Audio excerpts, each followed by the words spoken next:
Hello and welcome back to Perspectives, bringing you our daily dose of news and views covering the topics we hope are relevant to you. And today we're only 2 days away from the UK's general elections, where the Sikh vote is starting to have quite an impact. So we'll be taking a close look at that.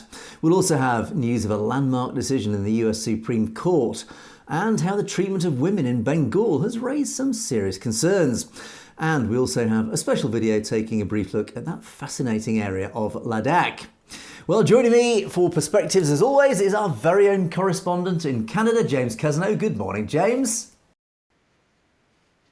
Good morning, Angus, and good day to all of our amazing viewers out there. And of course, together we'll be bringing you our perspectives on the daily news affecting the Sikh community across the world.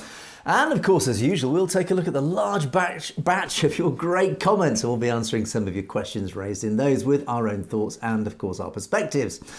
And now I suspect many of you don't actually watch our sign-off at the end, and I do appreciate it is a long way to the end, so I don't blame you. But I do make a suggestion that if any of you would like to send a short video of yourselves talking about any topic you'd like to raise, why not send it in to our email address at the end? And if we like it, we will broadcast it and maybe even give our own perspectives on it if you can face that.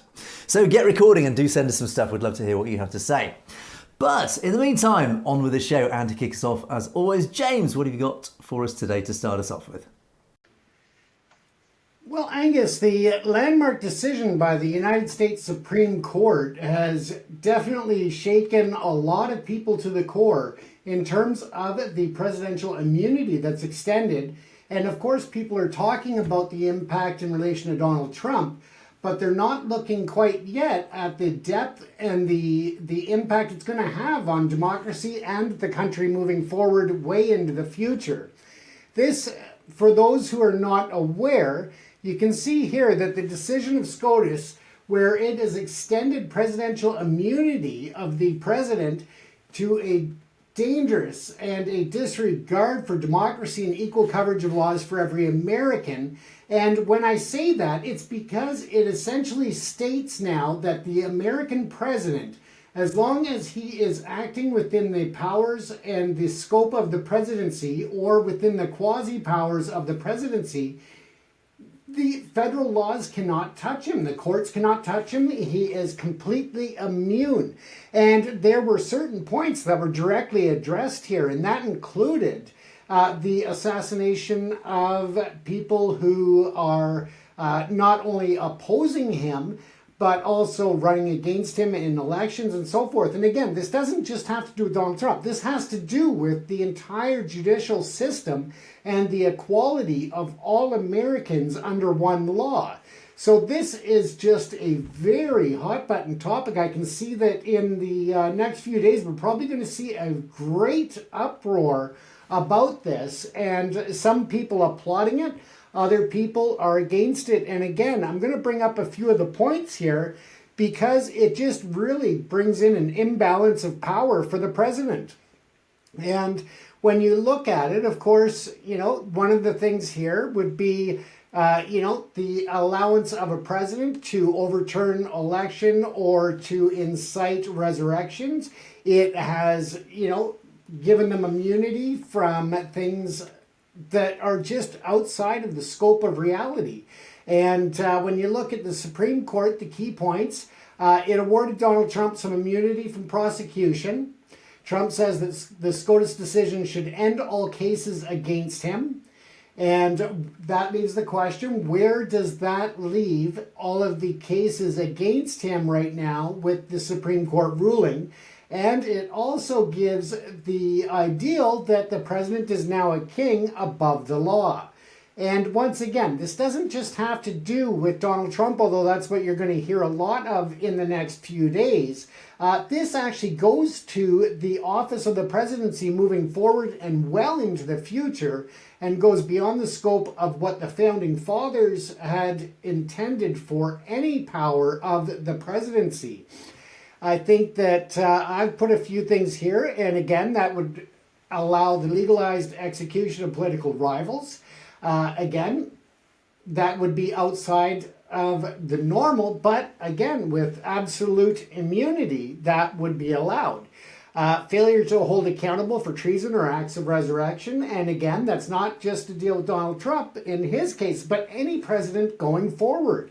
It is just an amazing decision, and one that I definitely was shocked at in terms of the scope and the depth of what the ruling came back as. When they're acting outside the best interests of American citizens, again, that is with full immunity.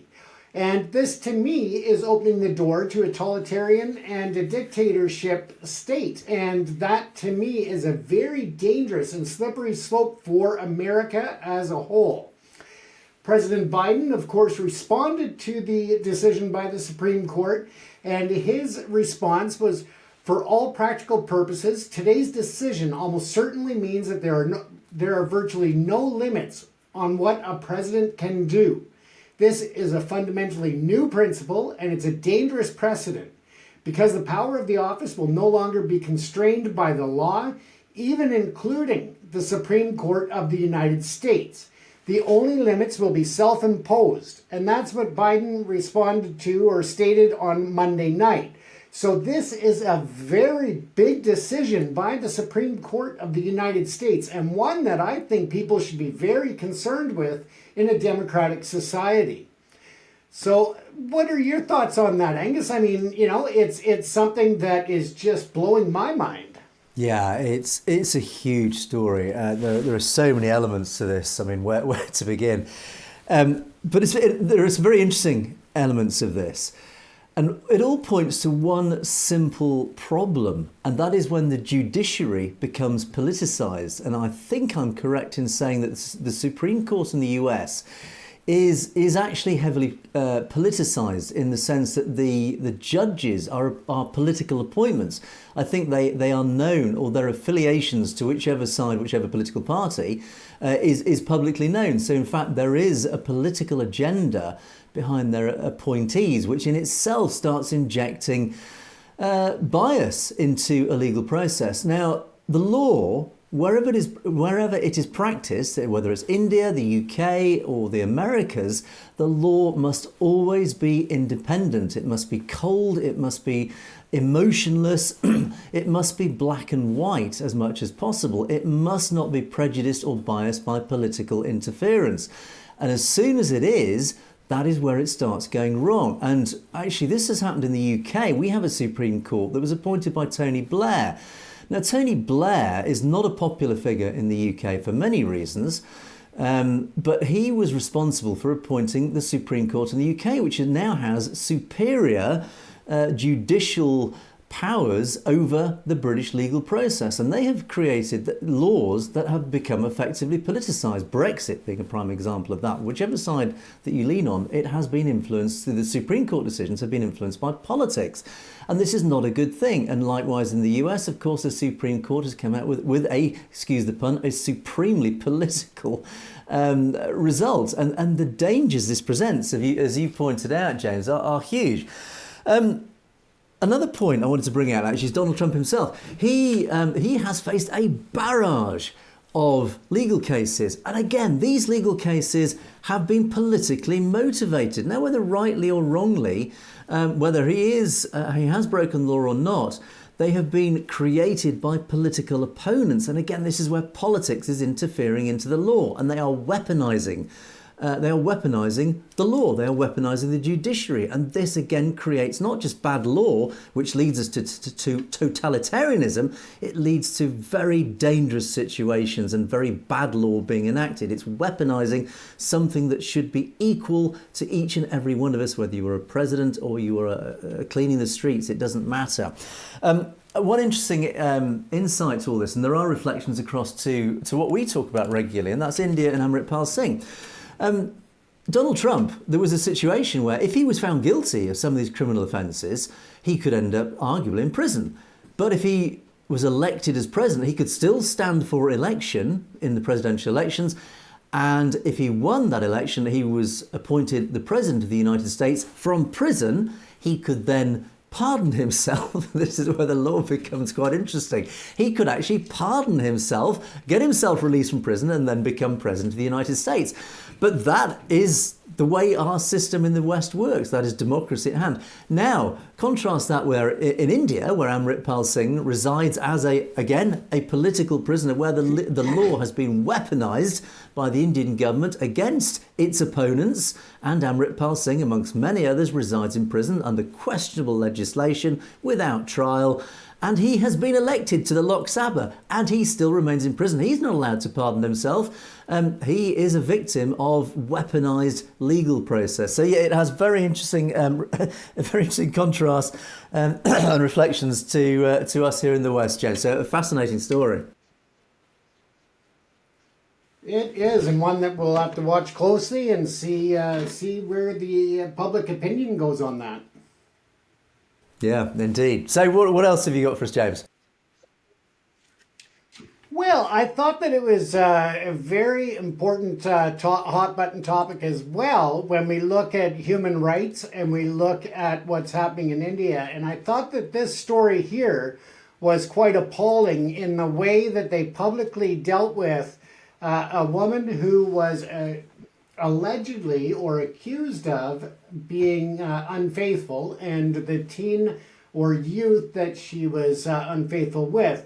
Now, this is happening in Bengal. I've got the screen up here, and the article itself is from the Indian Express, and on the headline, it's Women's Dignity Lost Under Taliban-like Rule of the TMC in Bengal. Now, this has to do with information and a video being sent out on social media on June the 28th after a man and woman were being whipped, kicked, and punched after a kangaroo court went viral and sparked outrage. And again, this is part of the article.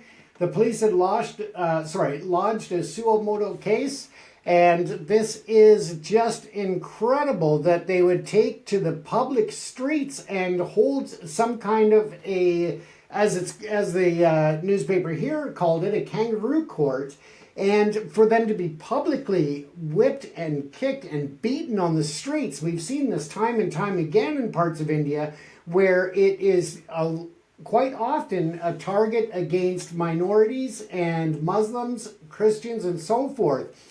But it just shows that this is continuing to be a major, major human rights violation and issue that needs to be addressed on an international scale. There are reports here, and I'm not going through the whole article. I think that I'm just going to touch on some of the points here. As I said, it is something that has happened in the past. It's something that is continuing to happen, and this, again, was over an extramarital affair accusation. It's not even a proven case. It's an accusation. Now, the TMC has described the incident as unfortunate, and the cops have arrested the prime accused on Sunday evening. Now, Manik Saha went on to state that such diabolical torture on women by the TMC-backed miscreants in broad daylight under the rule of a CM who is a woman herself is absolutely unacceptable. And again, it is a woman that's leading this sort of atrocity against other women and creating the whole human rights abuses that are not only being allowed, but they're being encouraged, and sentencing and punishment on public streets. It is just unfathomable for the West when we look at this to believe that this is the real world as it is happening in today's time.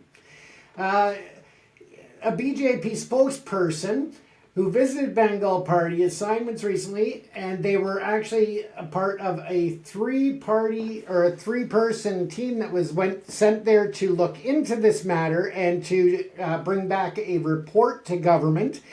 But one thing that I thought was really interesting, I'm skipping down again here, is that Biplab Kumar Deb was taking stock of the situation, but when they went there, they found a crude bomb at the site of his visit. So not only is this happening, but they are trying to really assassinate anybody that comes in to investigate and to create reports and try to find solutions. And there have been strides in terms of trying to bring in tougher laws and tougher penalties for people who are taking part in actions such as this. But just that it's happening just astonished me, and the brutality of it in public, where you can see in the picture, people are just sitting there watching as if this is some type of live theater event that they're enjoying. It is just disgusting that they're treating women and anybody in that manner in this day and age. What are your thoughts on that, Angus? I mean, it, as I said, is something that we've seen before and continues to happen, although there are reports that they're cracking down on it. Yeah, this is shocking, isn't it? India clearly has a problem in society, because how often have we seen reports of the terrible mistreatment of women in so many areas?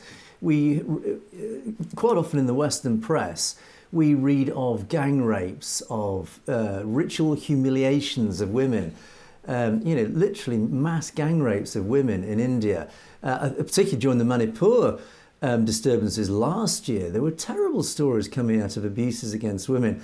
There is a problem in India. And it's, when you read of stories like this, it is shocking for us in the West to see how often these terrible stories come out. Now, the TMC, I don't know an awful lot about this party. I gather they were a spin-off from the Congress Party, I think in the late 1990s. But they, as a party, they dominate Bengal. I think they lost out to the BJP in the previous elections, and then the recent elections they managed to get back in again with Narendra Modi's weakness. But they are clearly presiding over a terrible social structure there in Bengal, in West Bengal, to allow something like this to happen. And again, I always like to contrast situations like this with the elements of Sikhi and this is something that's always really drawn me to the Sikh community, is their treatment of women. They, unlike so many other religions, treat women as equals on every level. There is no distinction, there is no discrimination. The Sikhs treat women as equals. And this is why, so many people are supporters of Khalistan and the whole concept of a homeland, of a sovereign nation, because that nation will become a beacon of equality, of non-discrimination. It will be an attractive place for people of all religions to come, because particularly women from any other religions where they suffer like this, they can come to Khalistan knowing full well they will be treated as equals, and things like this would just never occur, James. No, thank you for that. That's a shocking story. It tells an awful lot of what is going on at the moment in there. It's just atrocious that type of thing is going on. And one other point in that story was that several people had brought up about intimidation and other factors in the last election, that the local results might have been much different if there wasn't the interference there. But again, that's something that we'll have to look into further down the road. But I just thought it was an important point to add in there that's covered in that article. Yeah, okay, thanks, James. Right, well, let's move on to my first story. And here in the UK, we are 2 days, 48 hours away from our general elections. And these are big elections here in the UK because we've had a Conservative government for 14 years. They come in for an awful lot of criticism. There is no doubt in any polls, in any sensible person's mind, that we are going to have a change of government. What the new government will be is likely to be a Labour government, but it is by no means definite what the new government will be, but it probably will be a Labour government. So, but of course, our current Prime Minister, the head of the Conservative Party, Rishi Sunak, is a practising Hindu. He has come under an awful lot of criticism from the Sikh community here in the UK because of several issues. And the Sikh Federation here in the UK have issued a manifesto that is essentially the voice of the Sikh community here in the UK. But I'll come on to that in the second story. But the first story about the elections I want to cover is this is Rishi Sunak visiting a Hindu temple in London, in Neasden in London, holding an event, a campaign event at the Sri Swaminarayan Mandir, excuse my pronunciation, temple. It's a Hindu temple in London. And of course the Indian media are all over this. They're saying how wonderful this is that the British Prime Minister is visiting a Hindu temple. Yeah, it is wonderful for the Hindu community. But we know he's a practicing Hindu, and it is very apparent that his his interests lie more on the Hindu side than any other ethnic minority, as has been demonstrated in many ways. And during his speech, he praised Britain's multi-ethnic society, and he made the following statement, and I want to read this because I want to come back to this. "I promise you that with your support, I will create a secure future for our country, where Hindus, Jews, Christians, Muslims, Sikhs and Jains, those of all religions, will feel equally at home, where everyone has the security they deserve." I'll come back to that in a moment. Because here in the UK, we have about 1 million Hindus, but we also have about 1 million, probably more than 1 million Sikhs. But the difference here is that we're in our 10-year census, there isn't a tick box to say you are a Sikh. There is for if you are a Hindu. So actually we don't know for sure how many Sikhs are in the UK. And Sunak has also, or his party, have come in for a lot of stick recently as well, not just because of the Sikh community, but because of their dirty tricks campaigns. They know they're going to get absolutely destroyed in this general election because of 14 years of their track record. There is a new party called the Reform Party, and actually the Reform Party have at least two Sikh candidates standing for to become members of Parliament. And there's been a bit of a dirty tricks campaign uncovered where it's believed this stems from possibly the Conservative Party, but certainly one of the mainstream news channels, where they've paid actors to pretend to be Reform candidates and pretended to be racist, saying these dreadful things about the ethnic minority. The ethnic minorities within the UK. And I'm mentioning this because it's indicative of how dirty this campaign has become across all sides. There's all sorts of terrible things going on. And this is, of course, reflected in US elections where all sorts of dirty tricks are going on. It's a dirty business.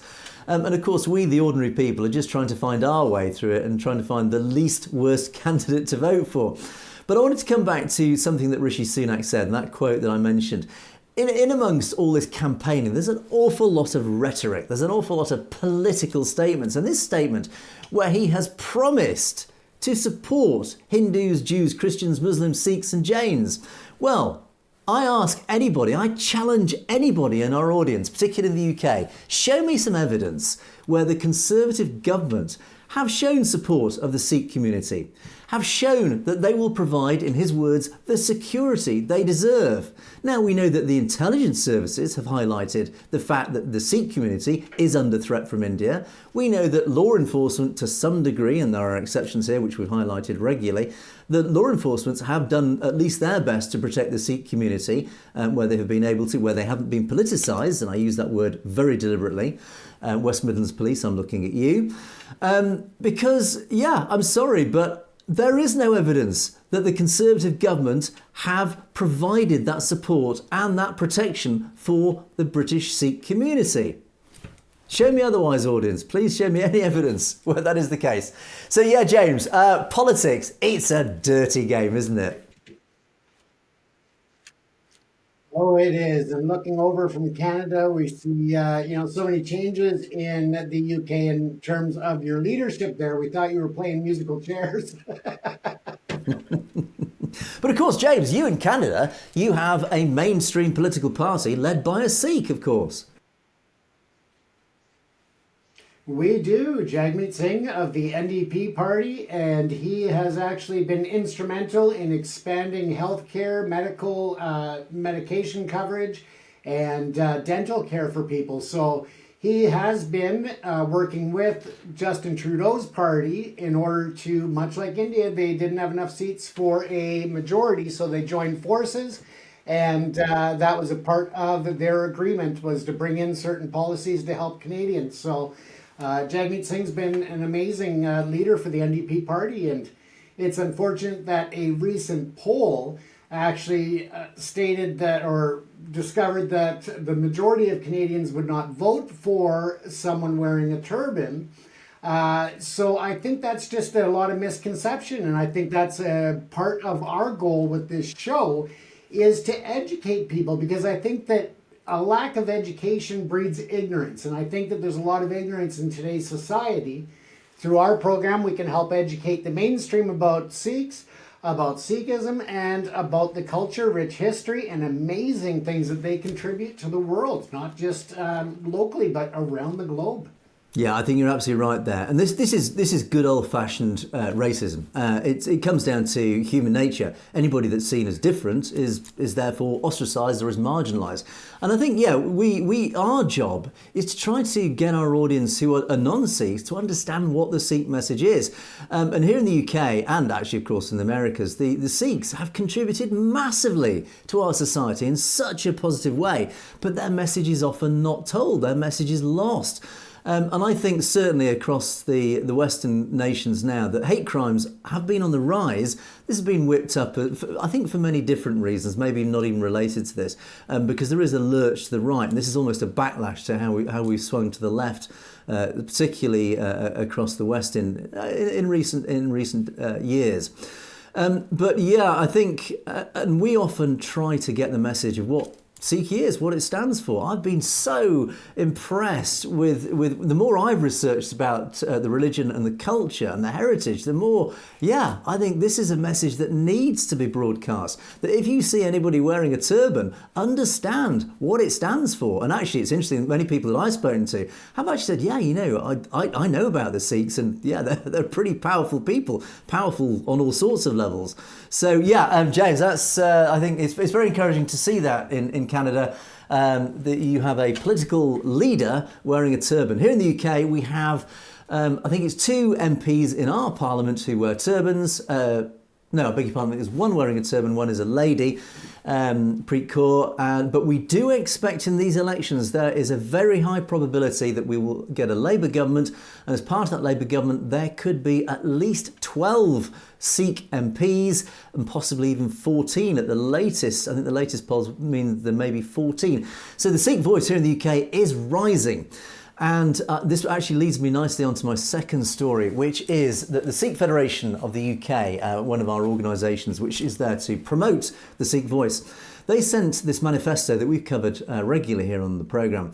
And they sent the UK to the UK political parties the Sikh manifesto, a copy of it, and saying, here is the voice of the Sikhs. Here are all the issues that matter to the Sikh community here in the UK.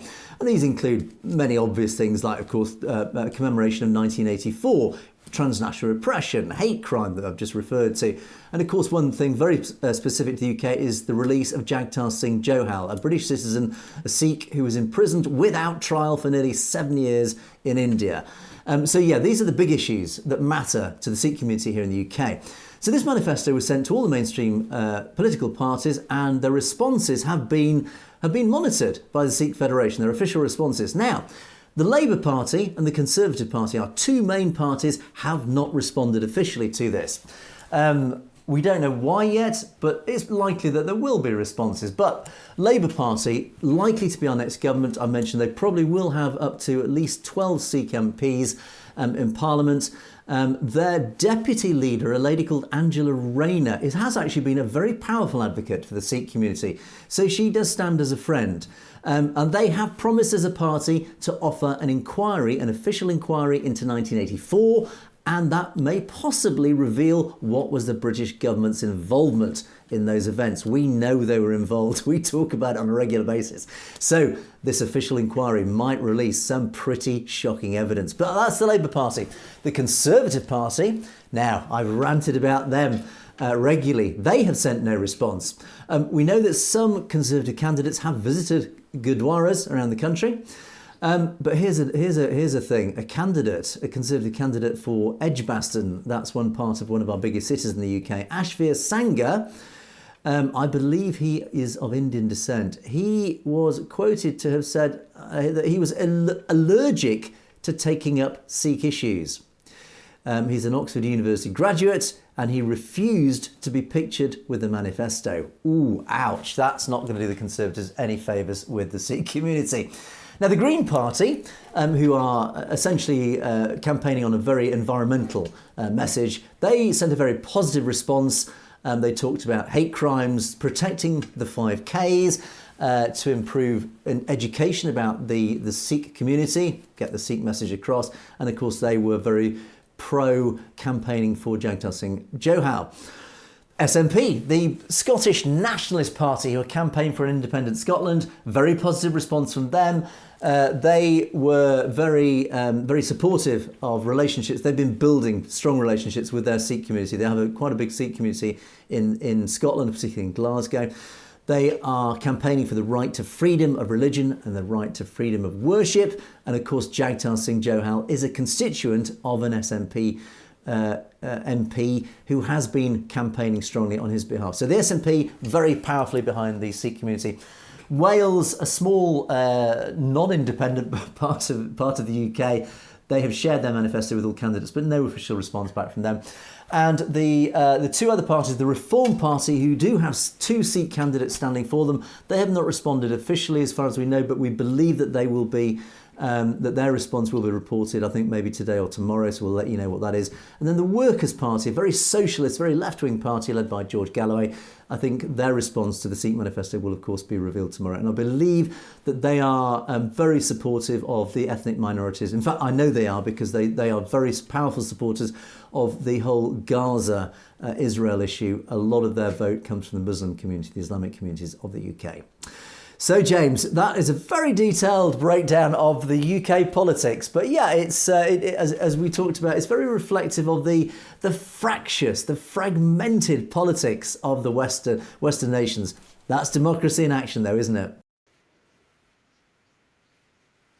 It is, but let's hope that, not just the US, but all of us can move forward with democracy instead of sliding backwards into it's a very, very dangerous zone. So hopefully we can not only move forward with the democracies, but encourage others to do the same around the world. Indeed. And finally, just to wrap us up news-wise, I wanted to show you a film that's been put together about a strange little kingdom. Kingdom's the wrong word. A strange little part of northwestern India, Ladakh. It's a fascinating area.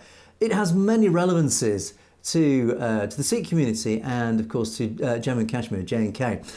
It's had a very similar background, and the politics are very reflected. When I say politics, the geopolitics of Ladakh are very reflective, very reminiscent of what's been suffered in J&K and in Punjab. It's like the Punjab. And unlike J&K, it's wanted to be a separate territory for a long time, and certainly since the 1930s, because they say we are our own culture. We're not Kashmiris, we're not Muslims. They are Ladakhis, or whatever they call themselves. And there's been quite a high degree of, I would call it low-level agitation for many decades, where they have been campaigning quite aggressively to be separated from India. And certainly since 2019. They've been actually classed as this thing called a union territory. So they haven't been given some autonomy. But what matters about Ladakh, they are an extremely strategic location. They are a crossroads of many trade routes, but they also form this boundary between these two fractious juggernauts of India and China. And of course, because of that, it has a strong Indian military presence. Large areas of this are filled with Indian troops and are no-go areas for even the local people. They are not allowed to visit many of these areas. And this does lead us on to the discussion about Khalistan, which we'll talk about afterwards. But I'd like to show you, if I may, I'd like to show you this short film. It's a couple of minutes. Just gives a little insight into Ladakh.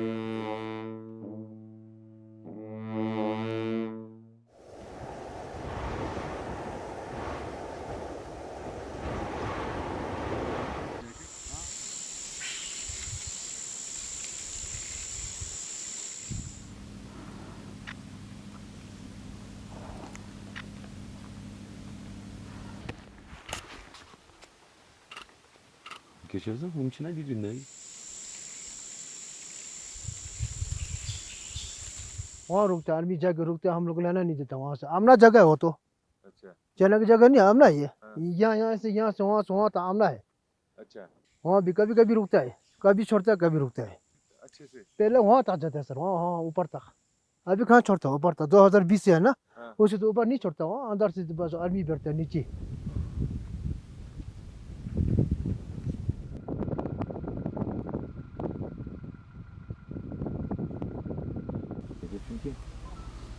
Evet babacığım. नाम क्या सुना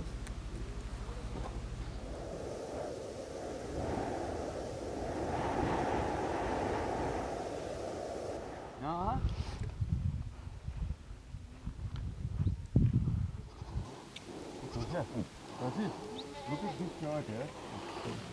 उधर मत चलो इधर करो उधर करो, बस तो उसकी वजह से जो पश्मीना गोट का कारोबार है वो गिरता जा रहा है। खिलाने के लिए मैं समझता हूँ जो भी मतलब तो जो नेचुरल जो पहाड़ का जो मतलब उधर मत चलो मतलब इधर करो। एक तरफ से मतलब गवर्नमेंट बहुत इश्यू करते हैं, हम लोग तुम लोग को शेल्टर देते हैं और फॉडर एंड फीड देते हैं खिलाने के लिए। मैं समझता हूँ जो भी मतलब तो जो नेचुरल जो पहाड़ का जो मतलब प्राचीन समय से लेकर आज तक जो बेनिफिट मिलता है ना, वो सही ढंग से नहीं मिलेगा तो गवर्नमेंट जो भी फैसिलिटीज देगा उससे इतना बेनिफिट नहीं होगा। जमीन पर हम लोग को रहने के पूरा अधिकार दीजिए, इससे क्या होगा, दो बेनिफिट होगा। एक तो हम लोगों को अपना जो परंपरा के हिसाब से जो रहता है उसका बेनिफिट सही मिलेगा। दूसरा ये क्या बोलता है, हम लोग बिना एक तरफ से ये है क्या, बिना हथियार वाला एक फौज है और बिना हथियार वाला बिना सैलरी वाला एक फौज है।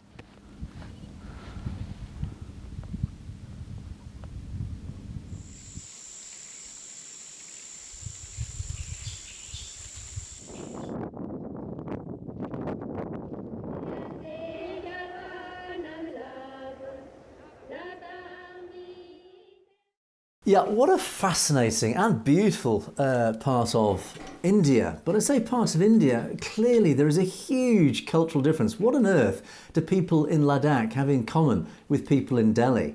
And likewise, the people of Punjab feel the same, and J&K. It's very indicative of the fragmented parts of India that were brought together under the British Empire that now sit under this single Indian flag. But it really highlights the differences, the cultural differences between these different parts of India.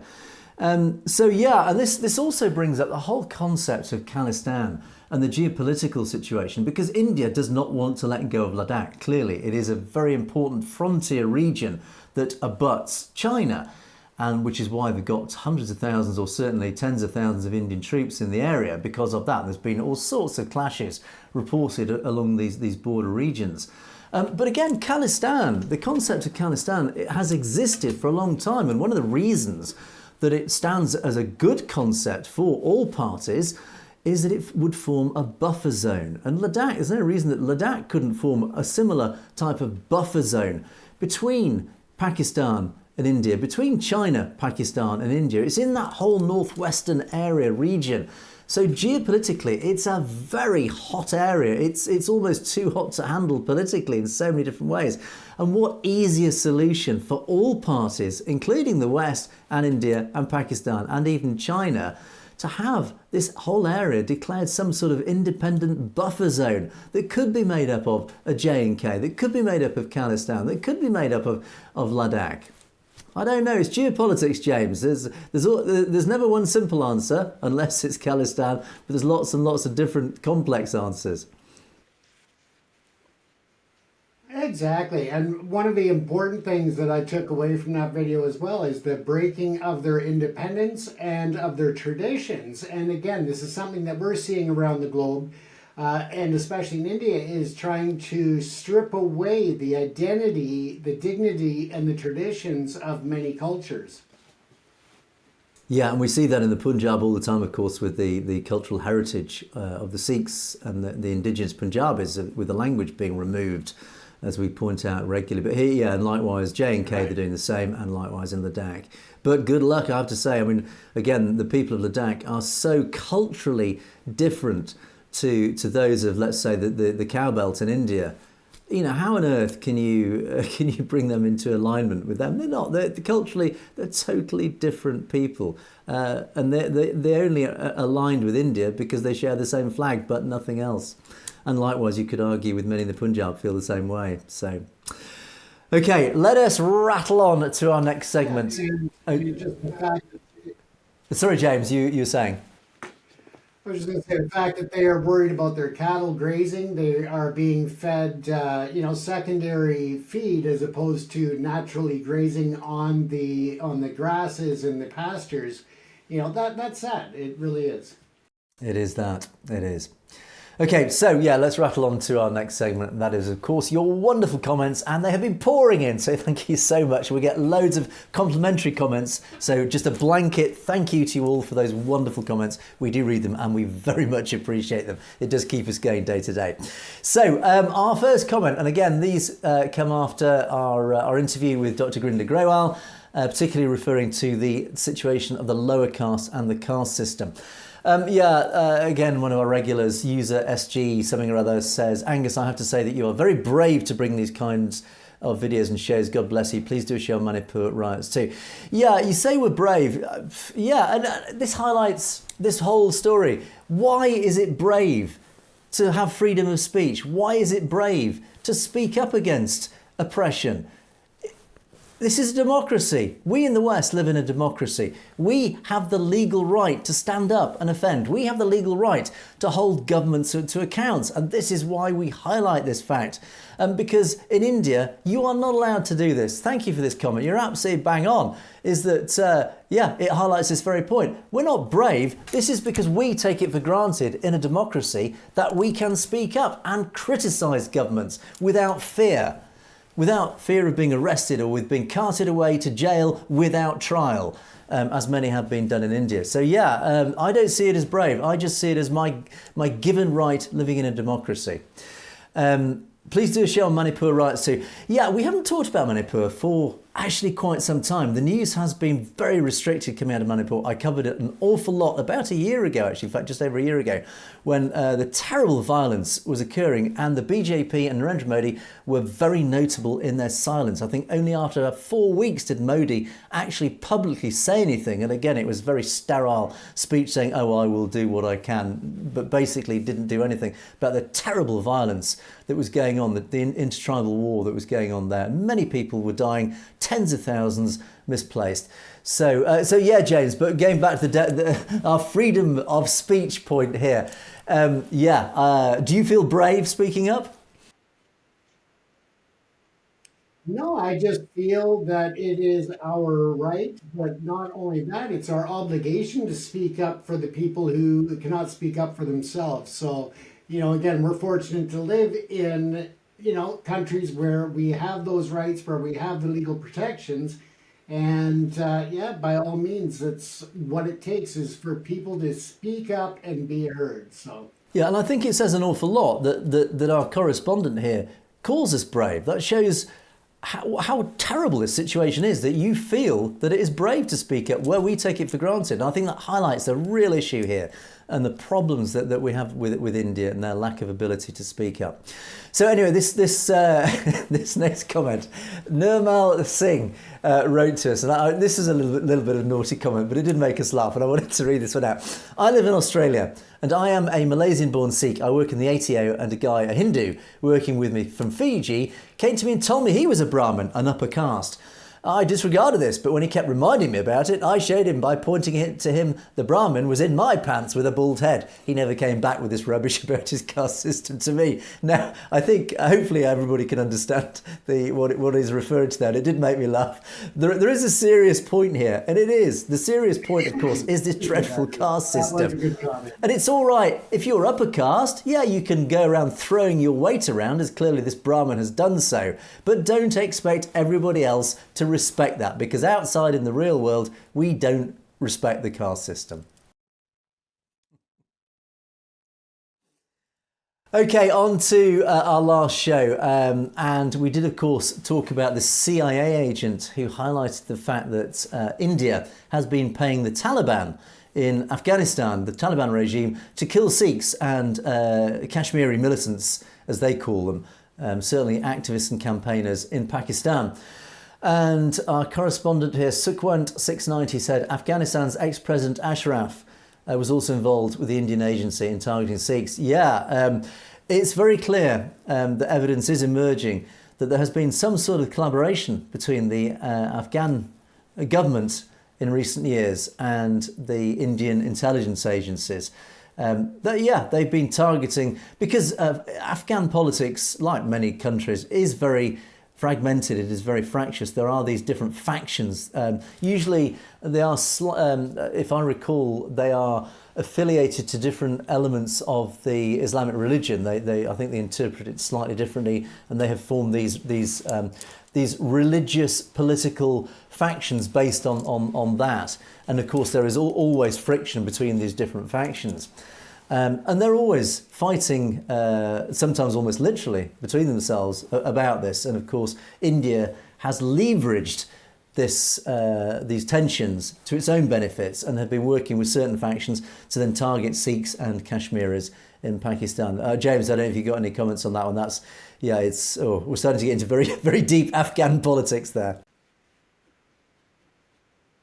It is, and I think that you've covered it beautifully, so we can take a look at the next comment. I mean, just the volume of comments that we're receiving and the support from the audience, we just love it. So keep it coming. Yeah, absolutely. And as I say, we're not experts on many of these issues, which is we rely on our correspondents here, our commenters, for highlighting all these really fascinating things. And of course, things that we don't even know about that then provokes us to go out and research and then replay what we've researched. So yeah, keep these coming, keep highlighting these things. It's always very useful for us, particularly to pass on these sorts of news items that we might have missed or even don't even know about. So. Now, our next comment comes from Jasleen JJJS. Once again, thank you for your thought-invoking post. There are many laws on paper in the Indian Constitution, for example, anti-child labour, anti-caste systems. But it's like a toothless tiger, which is brought out of its cage as election campaigning, nothing else. I wanted to highlight this because it does refer back to this Constitution that we've been talking about a lot recently. The Constitution, on paper, does stand up for many good things. It was written with many good, benign intentions to build this new nation of India. But in reality, as we've discovered, this constitution can be essentially ignored. It can be ripped up. The Supreme Court can come in and redefine what the constitution should say. Now, constitutions are, on a regular basis, all around the world. They are rewritten. They are tweaked. They are changed to suit conditions as because society changes, the modern world changes. But it is very clear that the constitution in India has been interpreted in ways that it was not originally intended to be interpreted, and it has been changed by the Supreme Court, by particularly the BJP government. And this actually highlights some hypocrisy here, because the Indian government and many of its supporters have argued against Khalistan, saying it is not constitutional. Well, I'm sorry, but as has been pointed out here, the constitution is regularly ignored. I only need to refer back to J&K, the recent Supreme Court rulings over Jammu and Kashmir, that was essentially the Supreme Court just ripped up a whole article, 2 articles of the Constitution, to allow Narendra Modi to wade into J&K with hundreds of thousands of troops and take complete control and just ignore the Constitution as was written in 1947 or 48. So yeah, there's double standards going on here. James, I don't know if you got any comments on that one. And again, it's, the Constitution is there, but there are amendments all the time. And I mean, we look at the story that we started off at the top of the show tonight is the Supreme Court ruling in the United States totally contradicts the Constitution that guarantees that all people are created equal and are equal in the U.S. So, constitutions, no matter where you're at, are not set in as much stone as people would like to think they are. Yeah, indeed. The second part of that comment, I'll just quickly paraphrase it, but basically it's reflecting the comment that I think that I made in the last show, was that, Sikhs are known for their honesty and their trustworthiness and their ability to trust in their fellow human beings. So the mistakes that were made by the Sikh leaders were not mistakes. They're not reflective of any failure on part of the Sikhs. It was actually the failure was on behalf of the Brahmins and what they stood for, and their nature. There was the negativity sits with the Brahmins. Right, that brings us to, I beg your pardon, we do have one more set of comments. And this goes back to another previous show. M. Verdi 47, again one of our regulars, says, "Thanks Angus for speaking truth about the British Empire. Taking the Sikh Empire from 8-year-old Prince Dalip Singh and never returning it back to the Sikhs. They can correct the mistake now by making it possible to return to the Crown of England owes the Sikh Raj." Basically, this comes back to discussions that we had in an earlier show where, we highlighted the fact that when the British Empire defeated the Sikh Empire and took control of it, the final Maharaja of the empire, this young lad, this 8-year-old boy, was essentially abducted back to Britain. He was taken away from his mother, but he was given all sorts of riches. He was given huge estates and a stipend, a payment, an annual payment, salary by Queen Victoria. And he was essentially bribed and brought up in England and brought up as an Englishman, as a young Englishman, to stop him politically standing up for the Sikh Empire and, of course, causing mischief by rallying the Sikhs once again in future against the British Empire. It was politics again. It was the British Empire doing what it did very successfully in those days. And as I've said many times, the British Empire obviously declined, and the new generations, many generations since, how can we pay reparations for this as a country?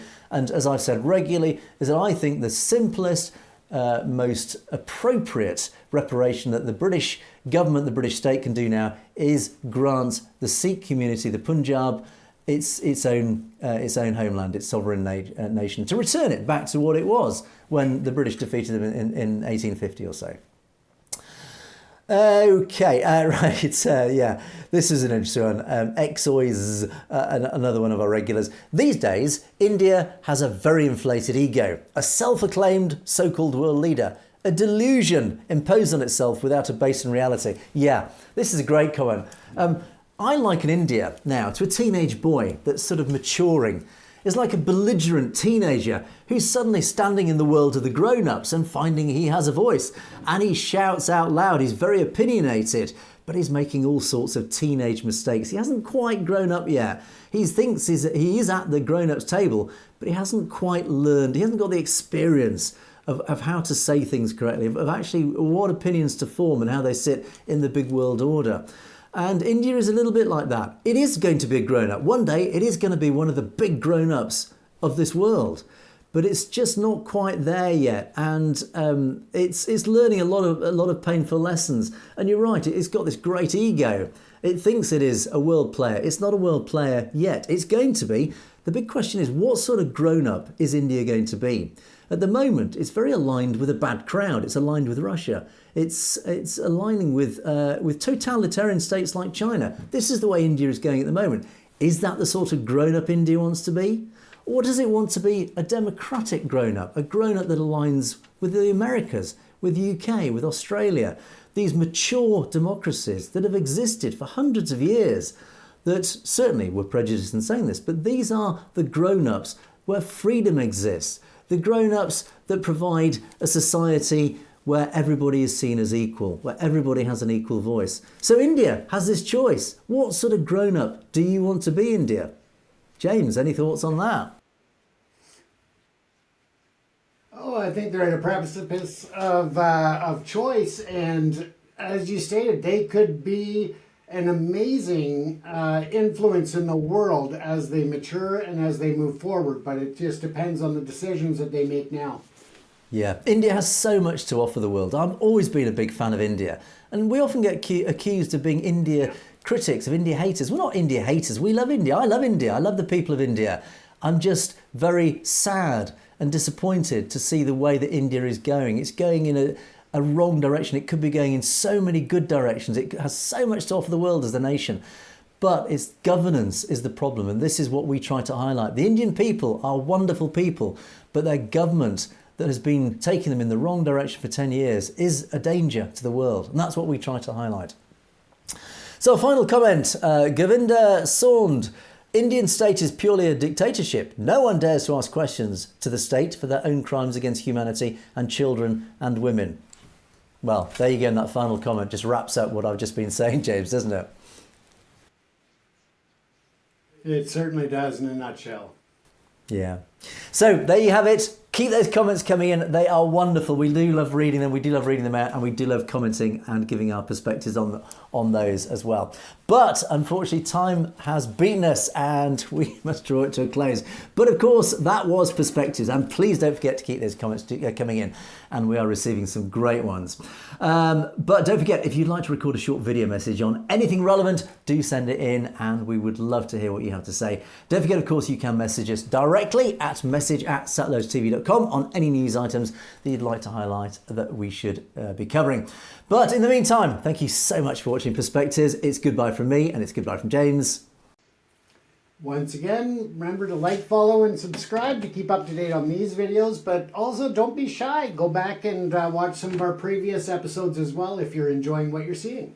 Thanks for being here with us. Indeed, you have, of course, been watching Perspectives. We will see you next time.